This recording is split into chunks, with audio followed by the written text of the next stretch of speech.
Question number 1 है, अष्टांग योग के किस अंग का संबंध श्वसन क्रिया से है? अष्टांग योग के किस अंग का संबंध श्वसन क्रिया से है? 4 ऑप्शन हैं, इनमें से सही आंसर है प्राणायाम। अगला क्वेश्चन है क्वेश्चन नंबर 2, कौन सा आसन ध्यानात्मक आसनों की श्रेणी में आता है? कौन सा आसन ध्यानात्मक आसनों की श्रेणी में आता है? सही आंसर है पद्मासन। पद्मासन ध्यानात्मक आसनों की श्रेणी में आता है। अगला क्वेश्चन है, आसन कहते हैं, आसन कहते हैं किसे कहते हैं? सही आंसर है शरीर को सुख की अवस्था में रखने को। शरीर को सुख की अवस्था में रखने को आसन कहते हैं। अगला क्वेश्चन है, नाक की सफाई हेतु की जाने वाली शुद्धि क्रिया है। नाक की सफाई हेतु की जाने वाली शुद्धि क्रिया है, कौन सी है? सही आंसर है नेति क्रिया। नाक की सफाई हेतु की जाने वाली शुद्धि क्रिया है नेति क्रिया। अगला क्वेश्चन है, प्राणायाम के कितने भेद हैं? प्राणायाम के कितने भेद हैं? सही आंसर है 8। प्राणायाम के 8 भेद होते हैं या 8 प्रकार होते हैं। अगला क्वेश्चन है, गर्भावस्था में निम्न में से कौन सा आसन वर्जित है? गर्भावस्था में निम्न में से कौन सा आसन वर्जित है? सही आंसर है नौकासन। गर्भावस्था में नौकासन नहीं करना चाहिए। अगला क्वेश्चन है, बवासीर के उपचार हेतु सर्वाधिक लाभकारी योग मुद्रा कौन सी है? बवासीर के उपचार हेतु सर्वाधिक लाभकारी योग मुद्रा कौन सी है? सही आंसर है अश्विनी मुद्रा। बवासीर के उपचार हेतु सर्वाधिक लाभकारी योग मुद्रा है अश्विनी मुद्रा।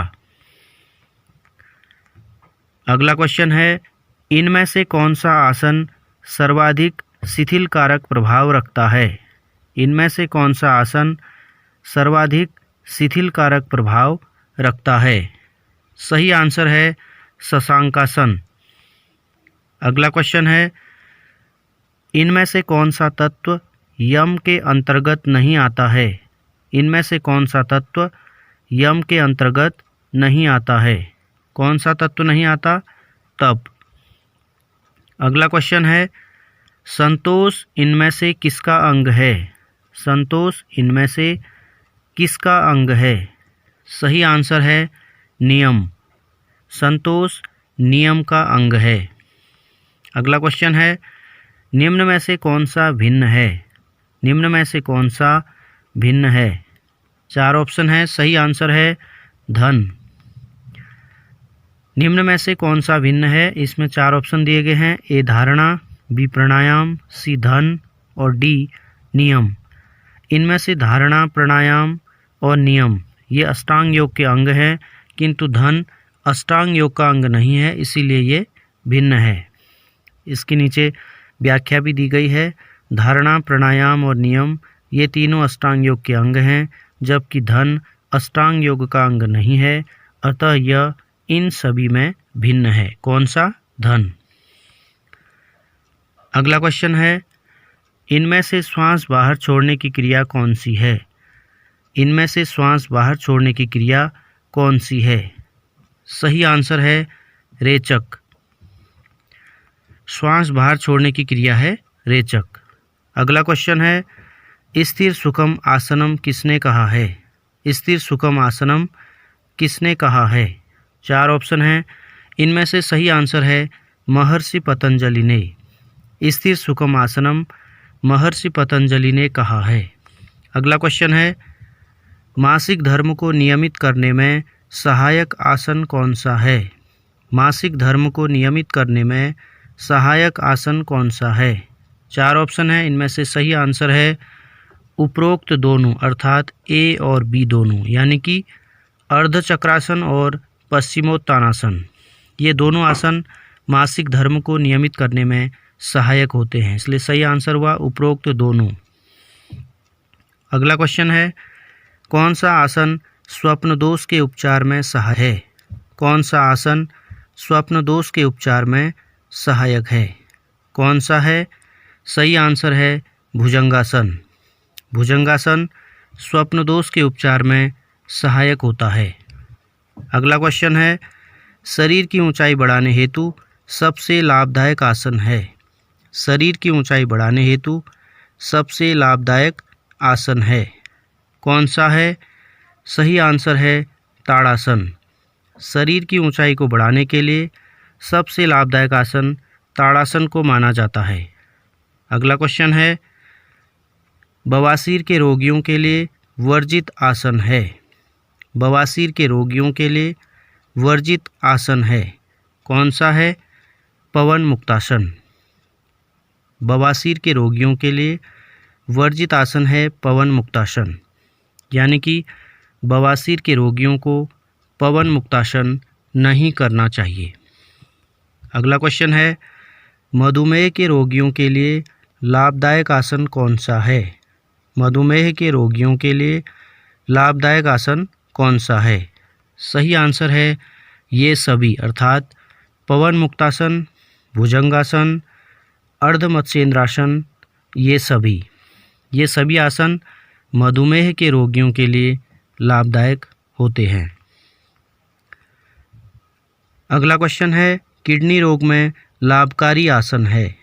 किडनी रोग में लाभकारी आसन है। कौन सा? सही आंसर है ए और बी दोनों, अर्थात गोमुखासन और वक्रासन। ये दोनों आसन किडनी रोग में लाभकारी होते हैं। सही आंसर हुआ ए और बी दोनों। अगला क्वेश्चन है, पाचन क्षमता को बढ़ाने में लाभदायक आसन है। पाचन क्षमता को बढ़ाने में लाभदायक आसन है। कौन सा आसन है? ऊर्ध्वहस्तासन, त्रिकोणासन, अर्धमत्स्येंद्रासन, ये सभी आसन पाचन क्षमता को बढ़ाने में सहायक होते हैं, इसलिए सही आंसर हुआ ये सभी। अगला क्वेश्चन है, संतुलनात्मक आसन है। संतुलनात्मक आसन है। कौन सा? 4 ऑप्शन हैं, ताड़ासन, वृक्षासन, गरुड़ासन। सही आंसर है ये सभी आसन, अर्थात ताड़ासन, वृक्षासन और गरुड़ासन, ये सभी संतुलनात्मक आसन हैं। अगला क्वेश्चन है, शिव संहिता में वर्णित आसन है। शिव संहिता में वर्णित आसन है। कौन सा? 4 ऑप्शन हैं, सिद्धासन, मुक्तासन, भद्रासन और ये सभी। सही आंसर है सिद्धासन। शिव संहिता में वर्णित आसन है सिद्धासन। अगला क्वेश्चन है, अवसाद रोगी को कौन सा प्राणायाम नहीं करना चाहिए? अवसाद रोगी को कौन सा प्राणायाम नहीं करना चाहिए? सही आंसर है भ्रामरी प्राणायाम। अवसाद रोगी को भ्रामरी प्राणायाम नहीं करना चाहिए। अगला क्वेश्चन है, इनमें से कौन सी षटकर्म क्रिया नहीं है? इनमें से कौन सी षटकर्म क्रिया नहीं है? कौन सी नहीं है?